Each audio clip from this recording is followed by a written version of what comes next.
Each of the Expedition 24 crew members who will be on orbit to mark the first 10 years of continuous human presence on the International Space Station already has a connection to spaceflight history in their own backgrounds.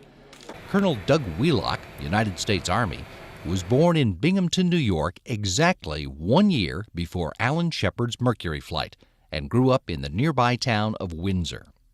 I was 9 years old when we first landed Apollo 11 on the moon, and I thought, wow, that is really awesome. And but I never thought that dream was like way too big for me, because I was just like an ordinary kid in a tiny little town. Growing up in that tiny town, population less than 1,000 even today, Wheelock developed an appreciation for hard work, for service to others, and a love of flying, all of which led him to the United States Military Academy at West Point, where he earned a Bachelor of Science in Applied Science and Engineering. I knew that West Point was the top of the list of leadership schools, and I really wanted to experience what it's like to be trained as a leader. It gave me the opportunity to come out and really start right into aviation. Once he was commissioned and spent a year in the infantry. After graduating at the top of his flight school class, Wheelock had postings as an Army aviator in the Pacific and an assignment as an advanced weapons research and development engineer, before earning a Master of Science in Aerospace Engineering from Georgia Tech, and then moving on to the Navy Test Pilot School. When I was able to go through test pilot training and get exposed to and meet different test pilots from various services, and I got to meet some of the astronauts that had formerly been test pilots, and I thought, you know, that's something that I could do as well. You know, I think I might try to do that. He was selected as an astronaut in 1998 and worked in many areas of the International Space Station program, including a stint in Star City as NASA's Director of Operations, Russia. Wheelock made 3 spacewalks on his first flight, the 2007 shuttle mission that delivered the Harmony module and repaired damaged solar arrays on the International Space Station's P6 truss.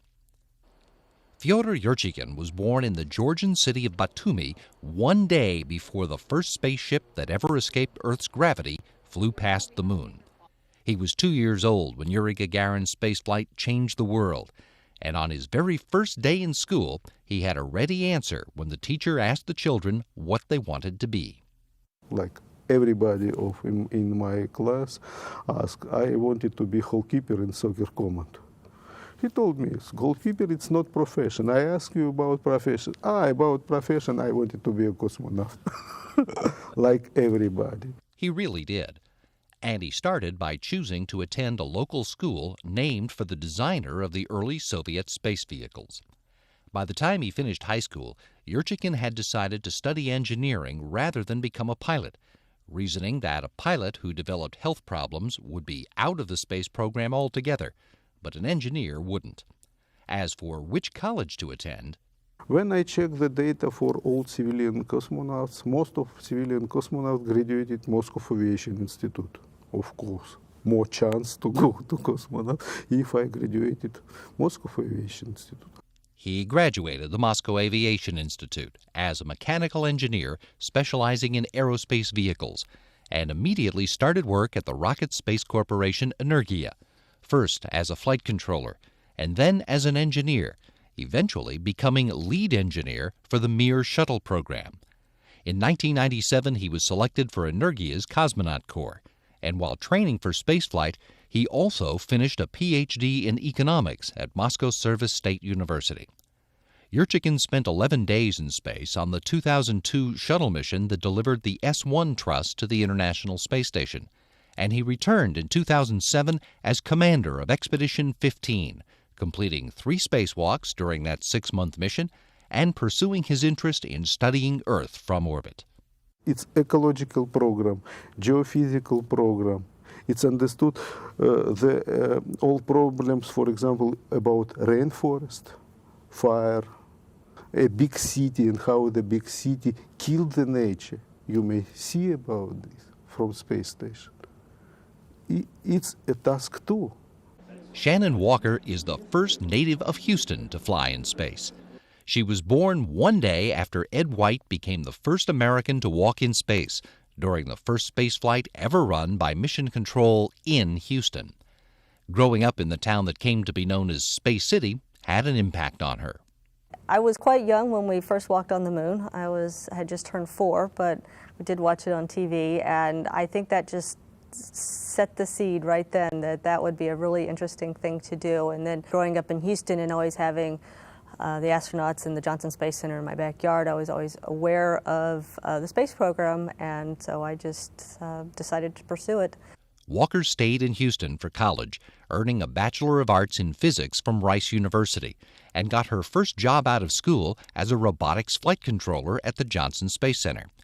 She took a leave of absence to get her master's and doctorate in space physics at Rice, and then had to make a decision. Do I want to be part of the human spaceflight program, or do I want to be part of the unmanned spaceflight program? And I decided I really enjoy the human spaceflight program, so I was able to come back to the Johnson Space Center and continue my work as a flight controller. She joined the International Space Station program in 1995 to work on robotics integration, and moved to the engineering side 3 years later to manage teams coordinating on-orbit problem resolution.